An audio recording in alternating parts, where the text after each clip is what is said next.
Graffiti একটি শিল্পকর্ম।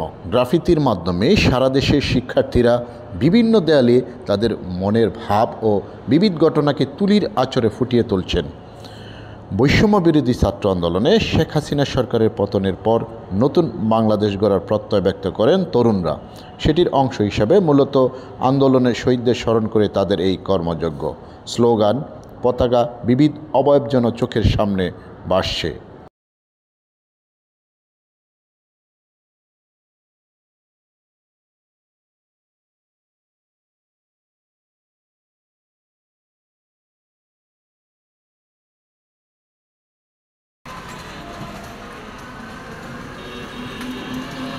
দেয়ালে দেয়ালে গ্রাফিতি, এটি ২৫০০ উপজেলার পাশে যে দেয়াল রয়েছে সেটির চিত্র খুবই চমৎকার এবং নান্দনিক লাগছে।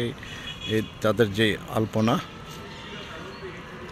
Saidul Hasan, COTV, desk news. নিউজটি শেয়ার করে অন্যকে দেখার সুযোগ করে দিবেন এবং সিওটিভিতে লাইক ফলো দিয়ে আমাদের সাথেই থাকবেন।